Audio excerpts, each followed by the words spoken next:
as a kid, just always surfed. And, I started to get into surf traveling. And it's funny because my dad would always, be like, oh, well, you want to go to Peru to surf? Why don't you just surf here at home, which is, Virginia Beach area, Outer Banks. I grew up kind of surfing those areas. And I was like, well, because I want to surf other waves. And, kind of fast forwarding, I got into grad school, and before I started grad school at the University of South Florida, I had of course, I had the opportunity to go work. I was invited to work as a translator in Nicaragua. This is back in 2004.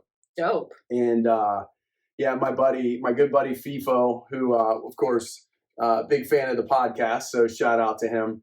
He invited me to work with a group of people as a translator, and very, very long story short with that, I ended up meeting my now friend JJ Yema, and of course his first wife Kim, who had started the very first surf camp in Nicaragua, the Popoyo Surf Lodge, and they offered me a job, and so I was like, oh man, I got essentially a full scholarship to grad school. I was like, but let me just do one semester, and then I'll be back. And so while I was, at that point in my life, it was like, okay, surfing is here, and then like life and career is here. And so I'm, in grad school and reading Don Quixote and all of this literature, and I'm, in these rooms with no windows, and all I can think about is how awesome it was to be surfing in Nicaragua. So I actually dropped out and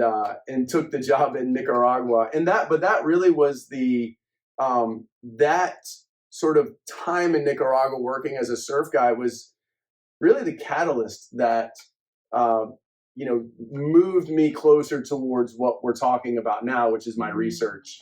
And of course, I'm leaving out a whole lot of details, but the reality is I worked there for about a year, and then I did go back and finish grad school, and then went on to do the PhD and all that. But it was really that experience where I was like, this is such a beautiful place, and I just felt tied to Nicaragua back then. This was 2004, 2005, and I just kept going back and forth. I ended up buying property, and it's just a place that I would tell people, this feels like home to me. And I, again, very much fast forwarding, I was sitting with my committee chairs, my advisors for my PhD, and it was, I got to actually give them credit, because they, or my one chair, Dr. Adriana Novoa, was, who is also was a sports historian. She kind of proposed this idea of writing about surfing in Nicaragua, because it was this,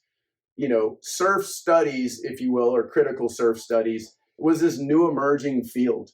And I'm like, okay, so I can write about a place I love and surfing. I'm like, kind of like, what's the catch? And too good to be true. Yeah, and well, it was a little bit too good to be true, because I didn't realize just how hard it was to write this dissertation. And so, but thankfully I was, in this process, research and writing and editing and, doing that over the course of multiple years.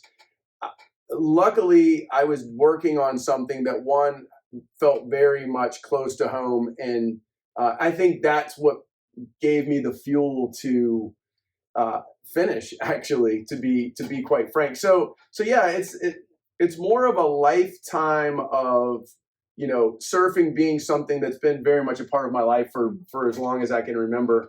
And then, I've been in school for a long time, and sort of bringing those two passions, history and surfing, together is really, I didn't have this grandiose vision of it. I got to be honest. It just kind of worked out to where, and I always joke around, like, I was never good enough to be, say, a pro surfer. So I kind of had to find a bit of a back door to get paid to surf. And so now I go around and talk about this, the research I do, and of course, specifically targeting universities and conferences that are around the wave. So really, I hope that made sense. That's essentially kind of how we got to right here.